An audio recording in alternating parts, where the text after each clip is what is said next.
예의를 갖춘 거였습니다. 그래서 얘기를 하시는데 이 고승이 이렇게 얘기하는 겁니다. 나쁜 일 하지 않고 착한 일 하며 살면 됩니다. 그거는 누구나 다 아는 이야기 아닙니까? 그렇죠? 그래서 맹사성이 얘기를 했습니다. 그거는 삼척동자도 다 아는 얘기인데 그런 얘기 말고 조금 더 이렇게 수준 있고 좀 멋있는 얘기 하나 해주십시오. 그랬더니 이 고승이 가만히 있는 겁니다. 그런데 한참 있으니까요. 차가 찻잔을 넘어서 바닥으로 흐르기 시작하는 거예요. 그래서 맹사성이 이야기를 했습니다. 스님, 차가 바닥으로 흐르고 있습니다. 그랬더니 스님이 이렇게 얘기를 했다고 합니다. 찬물이 넘쳐서 바닥에 흐르는 것은 알면서 어찌 지식이 넘쳐서 교만에 이르는 것은 보지 못합니까? 라고 이야기를 하더래요. 그 이야기를 딱 듣는 순간 이 맹사성의 깨달음이 하나 있었습니다. 그래서 벌떡 일어나서 너무 창피해서 뛰어나가다가 문지방에 이마를 부딪혔어요. 그랬더니 스님이 또 이렇게 얘기를 했다고 합니다. 고개를 숙이면 부딪히는 일이 없습니다. 사실 사람들이 몰라서 실패하고 몰라서 넘어지지 않습니다. 다 알고 다 우리가 깨닫는데 문제는 그것이 우리의 삶에서 실제적으로 적용되지 못하는 문제 때문에 대부분 문제가 되는 경우가 많습니다. 지식이 늘어나고 역량이 커지면 커질수록 우리에게 필요한 것은 조금 더 넓게 보는 눈입니다. 오늘 함께 나눌 말씀은요. 넓게 보지 못해서 망가진 사람들과 또 사명이 있어서 강력해진 이 대조되는 사람에 대한 이야기를 같이 좀 해보려고 합니다.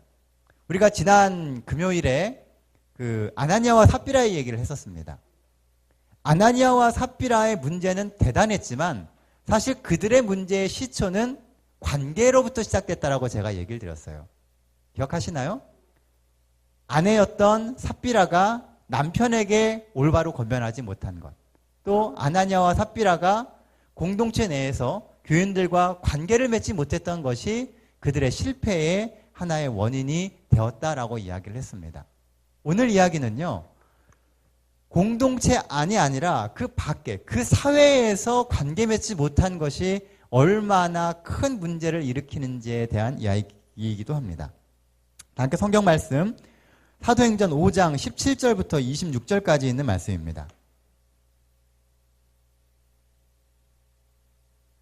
그 아나니아와 삽비라 이야기 다음에 나오는 부분입니다. 사도행전 5장 17절부터 26절입니다. 본문이 조금 깁니다. 오늘은요. 자, 우리 한 절씩 번갈아 가면서 읽겠습니다. 17절입니다. 대제사장과 그와 함께 있는 사람, 즉 사두개인의 당파가 그 마음에 시기가 가득하여 일어나서 사도들을 잡아다가 옥에 가두더니 주의 사자가 밤에 옥문을 열고 끌어내어 이르되 가서 성전에 서서 이 생명의 말씀을 다 백성에게 말하라 하매 그들이 듣고 새벽에 성전에 들어가서 가르치더니 대제사장과 그와 함께 있는 사람들이 와서 공회와 이스라엘 족속의 원로들을 다 모으고 사람을 옥에 보내어 사도들을 잡아오라 하니 부하들이 가서 옥에서 사도들을 보지 못하고 돌아와 이르되 우리가 보니 옥은 든든하게 잠기고 지키는 사람들이 문에 서 있되 문을 열고 본즉 그 안에는 한 사람도 없더이다 하니 성전 맡은 자와 제사장들이 이 말을 듣고 의혹하여 이 일이 어찌 될까 하더니 사람이 와서 알리되 보소서 옥에 갇혀있던 사람들이 성전에 서서 백성을 가르치더이다 하니 성전 맡은 자가 부하들과 같이 가서 그들을 잡아왔으나 강제로 못함은 백성들이 돌로 칠까 두려워함이더라. 예, 감사합니다. 오늘 본문에 나오는 이야기는 베드로와 요한 그리고 그 반대편에 서 있는 대제사장과 그를 따르는 사두개인 그리고 바리새인들에 대한 이야기입니다. 오늘 본문의 제목이요. 사명으로 사는 그리스도인입니다. 오늘 여러분들의 삶을 살아가게 만드는 힘은 무엇입니까? 여러분들은 무엇 때문에 오늘을 살아가십니까? 오늘 본문에서 이야기하는 첫 번째 이야기는요. 17절 말씀입니다. 대제사장과 그와 함께하는 사람, 즉 사두개인의 당파가 그 마음에 시기가 가득하여 일어나서. 본문이 이야기하는 첫 번째 교훈은요, 열린 마음으로 하나님이 이루시는 일을 보라는 것입니다. 왜 대제사장과 사두개인들은요, 제자들을 시기했을까요? 오늘 본문에 보면 대제사장과 그를 따르는 사람들은 다 제자들을 시기했다라고 이야기합니다. 왜 시기했을까요? 지금 요한과 베드로가 하고 있는 그 일이 시기의 대상일까요? 여러분들이 대제사장과 이 사두개인의 입장이라면 여러분들은 요한과 베드로를 어떤 눈으로 보실까요? 대제사장과 이 사두개인들이 시기한 이유는요, 그들이 갖지 못한 것을 요한과 베드로가 갖고 있기 때문입니다. 그런데 문제는 그들이 가지고 있는 그것이 기존의 기득권을 가지고 있던 대제사장과 사두개인의 기존 체제를 붕괴시킬 것이 두려웠기 때문입니다. 자, 요한과 베드로가 전하는 내용이 뭐예요? 예수인데 어떤 예수? 다시 살아나신 예수를 이야기합니다.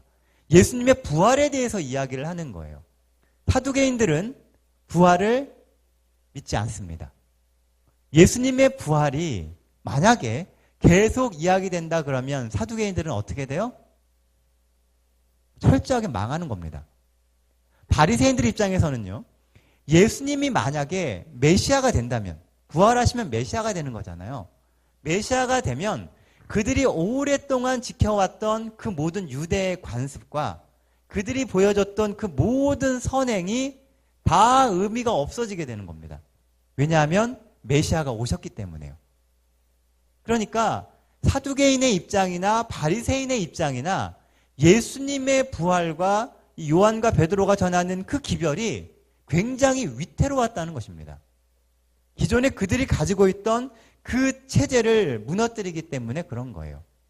예수의 이름이 높아지면 높아질수록 기존의 자리를 가지고 있던 사람들은 불안해지는 겁니다. 오늘날로 한번 적용해 보겠습니다. 오늘날 이 세상 사람들이 제일 두려워하는 것이 무엇일까요? 기존의 체제가 무너지는 것입니다. 그들이 100년, 200년, 300년, 길게는 1000년 이상 쌓아왔던 기존의 질서가 무너지는 것을 가장 두려워한다는 거예요. 그래서 철저하게 예수 그리스도의 재림과 복음이라고 하는 것이 전해지지 못하기를 원한다는 것입니다. 우리는 틀이 깨지는 것을 두려워해서는 안 됩니다. 특히 성경의 기별은 항상 숙고되어야 하며 성경의 사상을 맞춰보는 삶이 있어야 된다는 거예요. 오늘 본문의 대제사장과 바리새인들은요, 이미 말씀에 익숙한 사람들이었습니다. 그들은 말씀을 너무 잘 알아요. 하지만 말씀에 익숙했기 때문에 그들에게 없는 게 뭐였냐면 성경을 상고하는 것이었다는 겁니다. 오늘날 수많은 재림교인들이요, 말씀에 익숙해져 있습니다. 그런 게 많잖아요. 근데 문제는 그 말씀을 우리가 깊게 숙고하지 않는다는 겁니다. 근래의 재림교회 안에요, 교단에 이설들이 점점 많아집니다. 아시나요? 근래에 자연치유 세미나를 가장해가지고 이설들을 이렇게 계속 강연하는 이 모임들이 생기고 있습니다. 또 심지어는 삼육대학에까지요, 이제는 신천지가 들어왔습니다. 그래서 신학과생들을 비롯하여 수많은 청년들이 그 신천지의 영향 가운데 지금 빠져 있습니다. 재림신앙을 오래 해오셨던 분들, 말씀에 대해서 잘 아신다는 그분들이 이설에 노출이 점점 되고 있다는 거예요. 이설이 많아지고 있다라고 하는 것은요, 교단의 위기입니다. 그런데 돌이켜보면요, 우리가 이 시간 다시금 말씀에 집중해야 될 때라고 하는 것을 이야기한다는 것입니다. 마지막 때가 되면 될수록요, 우리에게 정말 중요한 것은 우리가 전하는 기별과 하나님의 말씀에 대해서 더 깊이 알아야 하는 것입니다. 어쩌면 우리는 예수님 당시에 대제사장이나 사두개인, 바리새인들과 같은 삶을 살아갈 가능성이 굉장히 많습니다. 이미 들은 게 너무 많고요. 우리는 우리의 신앙생활 안에 굳혀진 체제가 있다는 거예요. 그래서 그 방식대로 항상 움직이고요. 그 방식대로 생각합니다. 그리고 우리가 들어왔던 그 기별을 그냥 생각하고 딱 멈춘다는 것이죠. 그래서 조금만 틈을 비집고 들어오는 이설에도 우리는 쉽게 혹하게 된다는 겁니다. 혹 여러분들이 이제 교회 외에서 성경 연구를 하시거나 하게 될 때는 꼭 교회에다가 이야기를 해주시기 바랍니다. 신천지에서는 절대로 이야기하지 말라고 합니다. 공부가 어느 정도 진행되고 나야지만 그때 가서 판단해 보라고. 우선은 아무한테도 이야기하지 말고 그 공부를 하라고 합니다. 그래서 심지어 공부를 한 어떤 청년은요, 부모님 장로님이십니다. 신천지 못 만나게 한다고 5층에서 뛰어내렸습니다. 여러분들이 생각하시는 것보다 훨씬 더 진도가 많이 나가고 있다는 거예요. 성경을 깊이 묵상하고 성경을 공부하지 않으면요, 우리 역시도 우리의 열심이 우리를 엉뚱한 길로 가게 만들 수 있다는 것입니다. 성경의 한 부분에 집착할 것이 아니라 성경의 전체의 맥락을 봐야 합니다. 성경이 무엇을 이야기하는지. 그리고 한두 구절에 집착해서 그것이 성경 전체, 또 우리의 신앙을 흔들게 해서는 안 된다는 겁니다. 하나님의 말씀은 항상 우리를 구원하기 위한 말씀입니다. 하나님의 말씀은 우리로 하여금 하나님 앞에 서게 만드는 힘이 된다는 것입니다. 오늘 본문에 나오는 대제사장들과 사두개인들, 또 바리새인들을 보십시오. 그들은 선입견으로 복음을 전하는 사도들을 핍박합니다. 그들이 가지고 있던 선입견과 그들의 틀에 맞지 않았기 때문에 그렇다는 거예요. 오늘 우리도 하나님의 말씀에 열린 마음을 가져야 합니다. 그리고 정말 말씀이 그러한지 상고하셔야 됩니다. 제가 앞에서 이렇게 말씀을 전합니다. 여러분들이 가셔서 꼭 상고해 보시기 바랍니다. 그 말씀이 정말 그러한가. 그리고 그 말씀 가운데서 혹시 놓치고 간 부분은 없지 않은가, 여러분들이 또 연구하셔야 됩니다. 그래서 말씀이 단지 저만 통해서 여러분들에게 전해지는 게 아니라 여러분들이 또 발견한 말씀으로 같이 은혜를 나누면서 우리가 같이 신앙을 만들어가야 된다는 거예요. 우리는 마지막 시대에 같이 힘을 합쳐서 재림을 준비해야 될 하나님의 백성입니다. 그래서 말씀에 더 집중하게 되시길 바랍니다. 마지막 시대에는 지식이 없어서 망하는 시대가 올 겁니다. 하나님을 바로 아는 지식이 없고 말씀의 참 의미를 깨닫는 지식이 없어서 망하는 때가 곧 오게 될 것입니다. 마지막 시대의 백성의 기근은요, 말씀의 기근입니다. 너무 많이 널린 게 말씀인데 그 말씀 가운데 우리를 살리는 말씀이 없어지게 된다는 거예요. 여러분들이 이 말씀의 원칙으로 세상 위에서 믿음으로 서게 되시는 열린 마음을 가지신 성도님 되시기를 간절히 바랍니다. 본문에서 볼 수 있는 두 번째 기별은요, 21절 말씀입니다. 그들이 듣고 새벽에 성전에 들어가서 가르치더니 대제사장과 그와 함께 있는 사람들이 와서 공회와 이스라엘 족속의 원로들을 다 모으고 사람을 옥에 보내어 사도들을 잡아오라 하니. 두 번째 기별은 뭘까요? 이 성경절에서. 제자들은 어디에 있습니까? 성전에 있습니다. 그렇죠? 옥에 가둬놨는데 성령께서 옥문을 열어주셔가지고선 이 제자들을 성전으로 보냈어요. 그런데 대제사장과 이 사람들은 어디에 있습니까? 성전이 아닌 다른 곳에 있습니다. 이것은 아주 단적인 그들의 삶의 모습을 보여주는 거예요. 제자들이 성전에 간 시간이 언제입니까? 새벽입니다. 하루에 가장 첫 시간에 제자들은 성전에 있었습니다. 그런데 대제사장과 그 소위 말하는 원로분들은 어디에 있었어요? 성전이 아닌 다른 곳에 있었다는 것입니다. 만약 대제사장과 사람들이 성전 중심의 삶을 살았다면요, 그들은 엉뚱한 곳에서 제자들을 찾지 않았을 겁니다. 왜 대제사장과 사두개인과 바리새인들이 하나님의 복음의 기별을 발견하지 못했느냐? 그들의 삶의 중심이 성전이 아니었기 때문이라는 것입니다. 21절 말씀에 보면 제자들은 새벽에 성전에 갔습니다. 근데 거기서 뭘 했다고요? 자, 보세요. 25절 말씀입니다. 사람이 와서 알리되 보소서 옥에 가두었던 사람들이 성전에 서서 뭐 한다고요? 백성들을 가르쳤다라고 이야기를 합니다. 새벽에 제자들은 성전에 갔는데 거기서 뭘 했어요? 백성들을 가르쳤습니다. 자, 누굴 가르쳤다고요? 백성들을. 대제사장과 원로들은 성전에 없었지만요.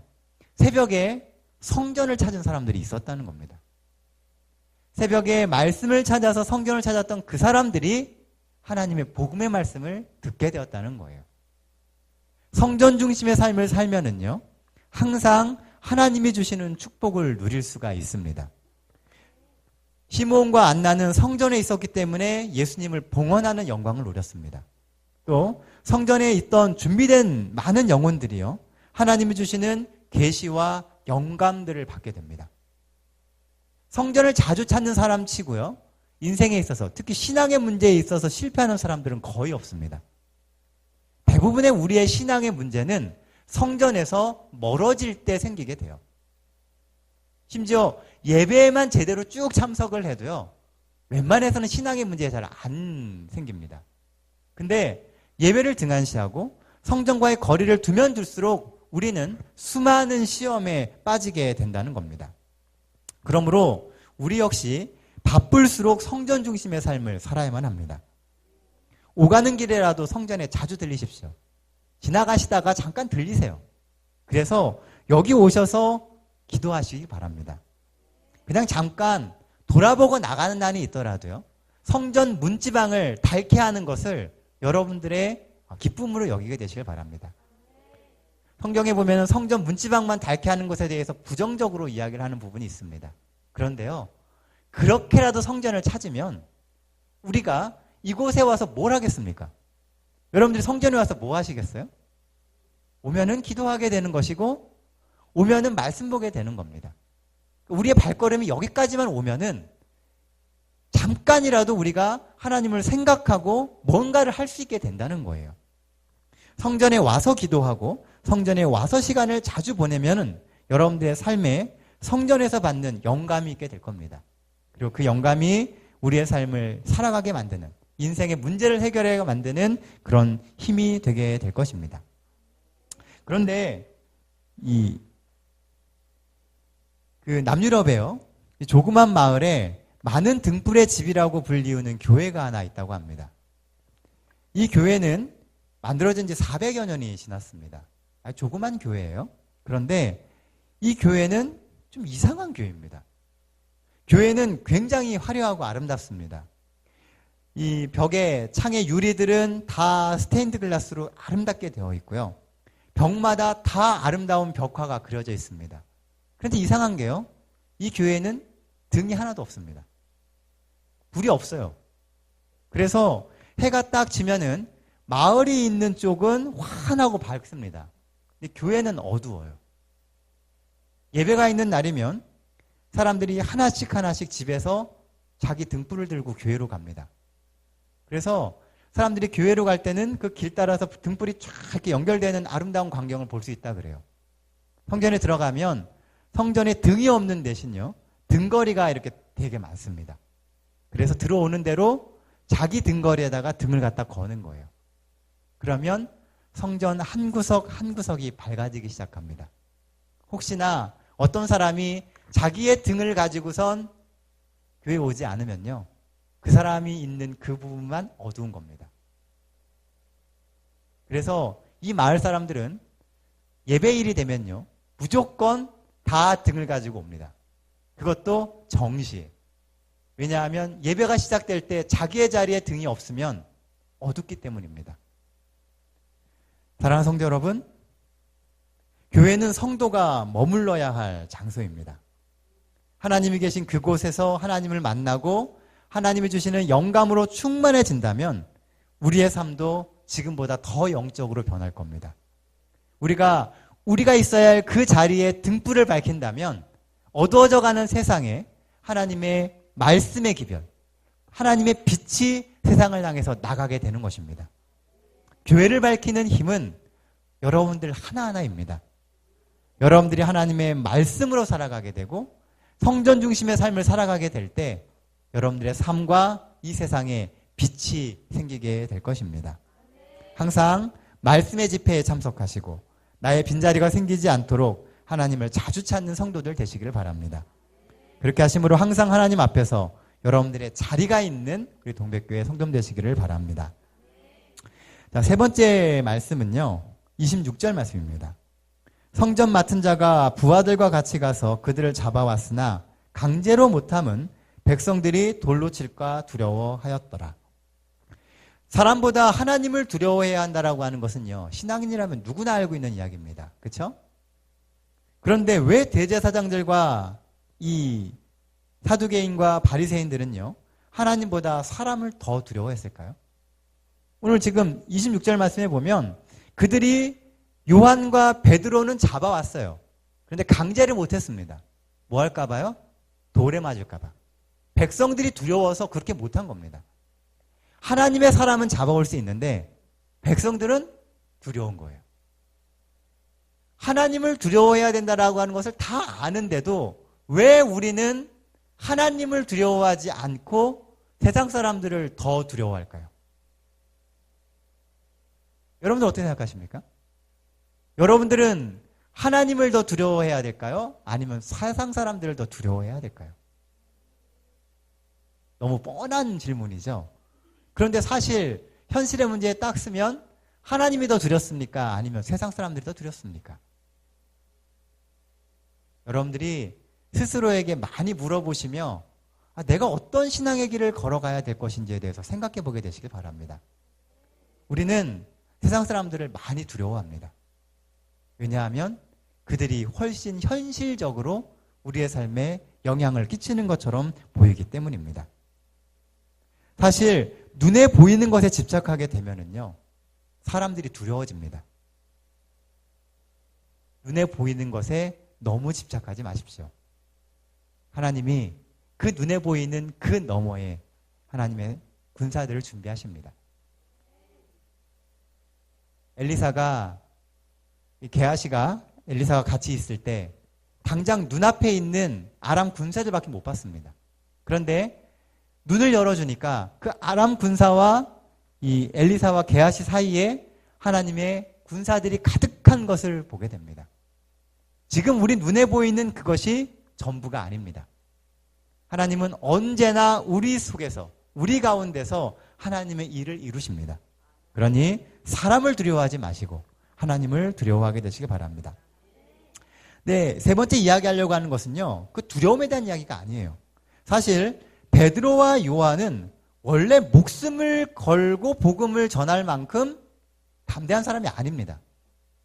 그렇죠? 예수님 십자가에서 돌아가실 때 모든 제자가 다 예수님을 버리고 도망갔습니다. 그렇죠? 특히 베드로는 하룻밤에 닭 2번 울기 전에 예수님을 3번이나 부인했습니다. 그냥 부인만 한 게 아니라 성경에 보면 저주도 했다고 이야기를 해요. 베드로는 겁이 아주 많은 사람이었습니다. 그런데 오늘 본문에 나오는 베드로는 정말 담대합니다. 말씀을 전하다가 잡혀왔는데, 감옥에 갇혔는데 또 풀어주니까 또 어디로 가요? 또 성전에 가서 또 복음을 전합니다. 그리고 또 잡혀옵니다. 이런 담대함이 어디서 나오냐는 거예요. 베드로는 대제사장과 사두개인이 두렵지 않습니다. 하나님이 우리 마음 가운데 들어오시면 우리가 지금 고민하는 수많은 문제들이 두렵지 않게 여겨질 수 있다는 겁니다. 그런데요, 더 중요한 것은 그들이 잡혀왔을 때의 모습입니다. 요한과 베드로가 잡혀와서 뭘 얘기해요? 내가 하나님을 두려워하는 것이 너희들 두려워하는 것보다 더 우선되는 것이 맞지 않냐는 겁니다. 왜 하나님을 두려워하지 않고 사람을 두려워하냐고 이야기하고 있는 것입니다. 와서 지금 뭘 해요? 대제사장과 사두개인과 바리새인들을 전도하는 겁니다. 지금요. 그들을 구원하기 위해서 복음을 전하고 있다는 거예요. 지금 그 사람들은 뭐 하려고 지금 모인 사람들인데요? 요한과 베드로를 죽이기 위해서 모의하는 사람들인데요. 한쪽은 죽이기 위한 신앙을 하고요. 한쪽은 살리기 위한 신앙을 한다는 겁니다. 똑같은 이 세상을 살아가면서요. 어떤 사람들은 죽이기 위한 삶을 살고요. 어떤 사람은 살리기 위한 삶을 삽니다. 왜 그리스도인이 세상 사람들과 다른가? 그 중심에는요. 삶의 목적이 다르기 때문에 그렇습니다. 세상은 죽이기 위해서 삽니다. 왜냐하면 상대방을 죽여야 내가 살기 때문에요. 밟고 올라가려고 하고 깎아내리려고 하고 그 사람의 존재를 없애려고 합니다. 이게 세상의 모습이에요. 그런데 그리스도인의 모습은요. 살리기 위한 삶을 살아야 된다는 겁니다. 예수님께서도 우리를 살리기 위해서 사셨습니다. 우리 역시도 세상을 사람들을 살리기 위해서 살아야 한다는 거예요. 우리의 목적이 세상 모든 사람들을 구원하고 살리기 위한 삶을 살게 될 때 우리의 삶에 하나님의 능력이 임하게 되는 겁니다. 요한과 베드로가 옥에 갇혔음에도 두려워하지 않는 것은 살리기 위한 그 삶 속에 하나님이 역사하실 것을 믿기 때문입니다. 성경에 보면 원수를 사랑하라고 이야기합니다. 그 명령은 세상 사람들 역시, 원수들 역시 복음으로 살려야 할 하나님의 자녀임을 기억하고 살라고 하는 하나님의 사명을 주는 것입니다. 사랑하는 성도 여러분, 오늘 여러분들의 삶의 목적이 사명이 되게 되시길 바랍니다. 오늘 여러분들이 살게 되는 그 이유, 살게 되는 힘이 하나님이 우리에게 주신 그 사명과 신앙이 되게 되시기를 간절히 바랍니다. 사실 대제사장이 그렇게도 영적으로 무감각해졌던 이유는요. 그들의 삶이 무너진 부분이 너무 많았기 때문이었습니다. 그리고 무너진 것을 알면서도 바로잡지 않았기 때문에 그래요. 다시 바로잡아야 할 수많은 영적인 삶이 있음에도 불구하고 그것을 방치하게 되었을 때 시간이 지나면 그 무너진 것이 굳어지게 되고요. 굳어지게 되면 그것이 습관이 되고 더 나아가서 그것이 결국 인생을 그렇게 고정시켜버리게 되는 것입니다. 오늘 우리의 신앙에 있어서 무너진 부분은 어느 부분입니까? 여러분들이 무너진 그 부분을 위해서 기도하시고 바로잡게 되시길 바랍니다. 그 바로잡음이 오늘 여러분들의 삶에 하나님의 놀라운 역사를 이루게 만드는 힘이 되게 될 것입니다. 오늘 우리는 나와 내 가족, 내 이웃을 살리기 위한 신앙을 합니까? 아니면 그들을 무감각하게 만드는 신앙을 합니까? 어떻게 해야 나의 주변을 살리는 그리스도인이 내가 될 수 있을까요? 기도하며 하나님의 지혜를 구하십시오.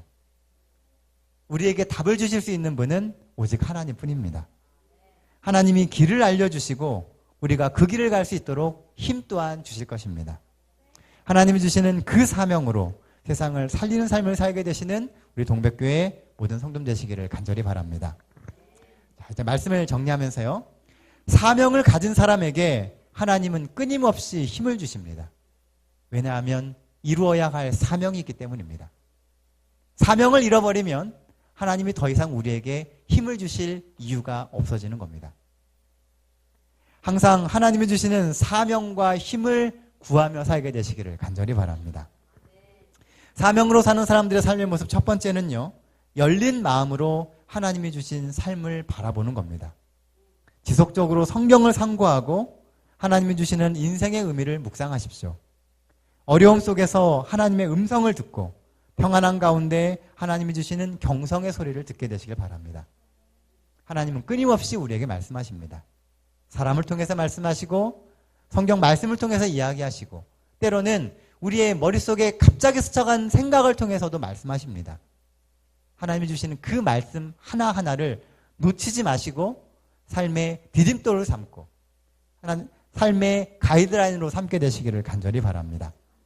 우리는 마지막 시대를 사는 재림 성도입니다. 재림을 기다리며 하나님의 음성에 더 집중하게 되시는 우리 동백교회 모든 성도님 되시기를 바랍니다. 둘째, 교회 중심의 신앙생활을 하십시오. 바쁘기에 우리의 삶은 더욱 교회 중심이 되어야 합니다. 예배 외에도 성전을 자주 찾고 이왕이면 성전에 와서 기도하고 하나님의 뜻을 구하며 살게 되시길 바랍니다. 교회에서 보내는 시간이 많으면 많을수록 우리는 하나님과 가까워질 수 있습니다. 세상의 유혹과 시험도 그만큼 줄어듭니다. 왜냐하면 교회 안에 있으면 그 시험의 순간이 오지 않기 때문입니다. 우리는 하나님과 더욱 가까워질 수 있습니다. 지금 우리가 살아가는 삶의 패턴을 조금만 바꾸면 우리는 하나님과 더 가까워질 수 있습니다. 세상의 유혹과 시험을 이길 수 있고 우리의 삶은 하나님을 향해 더욱 단순해질 수 있습니다. 그리스도인의 삶은 단순해져야 합니다. 항상 하나님과 함께함으로 하나님을 향해 더욱 단순한 삶을 살게 되시는 우리 동백교 성도님 되시길 바랍니다. 마지막 세 번째는요. 살리기 위한 신앙을 하십시오. 파괴하고 부수기 위한 신앙이 아니라 모두를 살리기 위해서 기도하고 복음을 나누고 살리기 위해 함께 예배하는 성도님 되시기를 간절히 바랍니다. 우리는 생명을 살리기 위해서 구원받은 성도입니다. 우리가 하나님께로부터 받은 그 생명을 우리가 받았듯이 우리가 받은 생명으로 세상에 더 많은 사람들을 살리고 희망을 주게 되시길 바랍니다. 교회는 세상에 희망을 주는 곳입니다. 소비 집단이 아니라 세상에게 희망을 주고 그들에게 살아갈 이유를 나눠주는 곳이 교회가 되어야 합니다. 그래서 우리는 그들을 위해서 봉사해야 하고요. 그들을 위해서 때때로는 희생해야 합니다. 때때로는 그들을 향해서 우리의 강력한 복음을 전해야 하지만 그들의 아픈 곳을 또한 보듬어 주어야 할 것이 교회이기도 한 것입니다. 우리는 연약합니다. 그러나 우리에게는 사명이 있기에 우리는 세상을 이길 예수님의 강한 군사가 되었습니다. 매일의 삶에서 하나님이 주시는 힘으로 세상의 빛과 소금이 되는 삶을 선택하게 되시는 우리 동백교회 모든 성도님 되시길 바라면서 오늘 말씀 마치겠습니다.